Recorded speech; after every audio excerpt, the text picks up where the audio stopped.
Hello, my name is Tad de Bordenave. I'm the founder and first director of Anglican Frontier Missions, and it's my pleasure to give you a brief familiarization about the organization. We're different, we know that, and it's important to understand what these differences are. We work with different people than most mission societies. We work with people where there has been no church established, no bishop, no institutions, no church. And we work in places that have been neglected by other aspects of the missionary work of the church. And so we have to work in different ways than work, for example, in Honduras or Uganda or Chile, any of those places like that, where the bishop meets you when you get off the plane. There's a role for you in some of the institutions of the diocese, and you have housing, and you're immediately enmeshed into the life of a church. I worked with for a long time with a group inside Iran, the Qashqai of Iran. I never went inside Iran. There were about 1 million of them, and they were all Muslim. And so we had to work from the outside, and we had to work extremely creatively. And for any Qashqai who wanted to become a believer in Jesus, then that would put a risk on that person's life, no question about it. So the work of AFM in the frontiers of the world, it's different. So in order to get this across, let me suggest a prayer request. It's a little bit facetious, but it's a useful prayer request to have in mind. That God would, for 10 years, take the country of Honduras and the country of Tibet, and he would move Honduras to where Tibet is, and he would move Tibet to where Honduras is.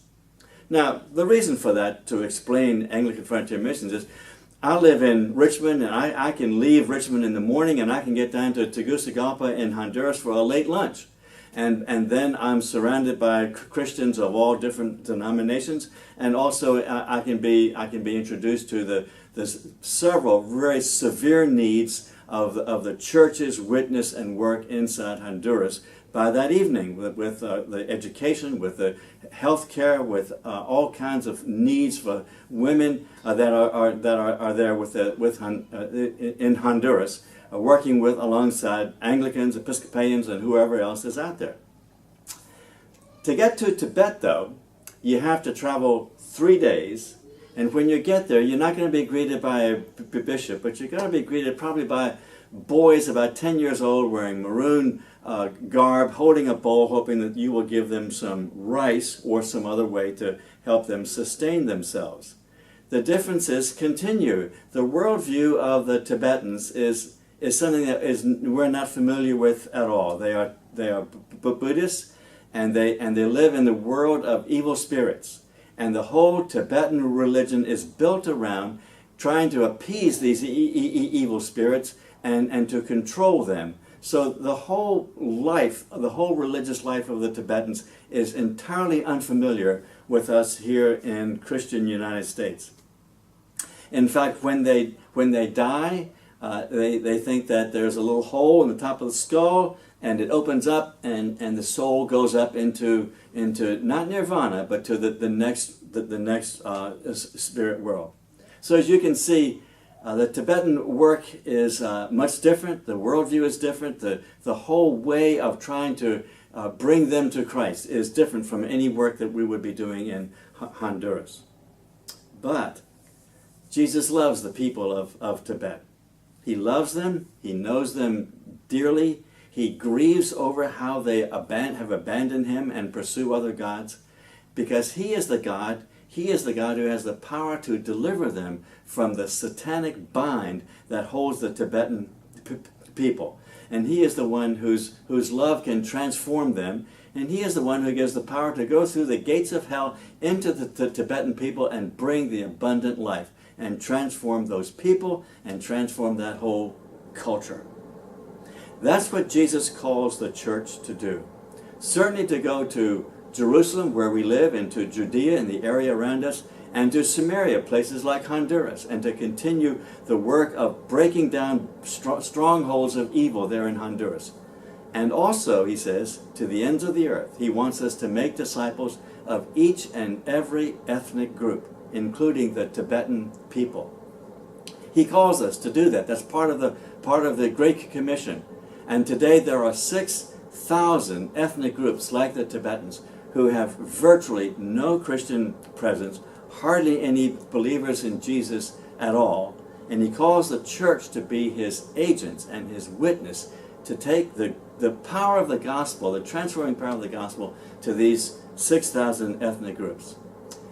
They represent 2 billion people in the world today who are virtually clueless as to who Jesus is, who have no means now to understand, to read, to listen to the radio, to meet other believers who could tell them who Jesus is. He's calling the church to go to those 6,000 ethnic groups and others like them, to the 2 billion people beyond the reach of the gospel of Jesus Christ, to tell them about the abundant life that he and he alone gives, to take the powerful light of the gospel of Jesus Christ into the destructive darkness that is in many parts of the world. He's doing it. The church is going. There are many inroads in these areas where there had not been any for hundreds of years. The Kashgai, for example, the group of people that I was working with now, of the 1 million Muslim, there are now, we believe, almost 500 believers of Jesus. That's a slow movement, but as you can understand, they have had no inkling of the power of Jesus for hundreds of years. It has come through prayer, and it has come through translation of the scriptures, and it has come from people now having a clear understanding of who Jesus Christ is. That's the work of AFM. It's the work it is the call. We are trying to raise awareness of the 6,000 ethnic groups, the 2 billion people who get overlooked by the church if the church only goes to where the church is already established. We're trying to raise awareness to that part of the Great Commission, Jerusalem, Judea, Samaria, and the ends of the earth. And when Jesus says, he says he wants us to make disciples of the nations, what he really means is he wants there to be disciples in each and every ethnic group in the world, including those 6,000 that I've referred to. It's a glorious call.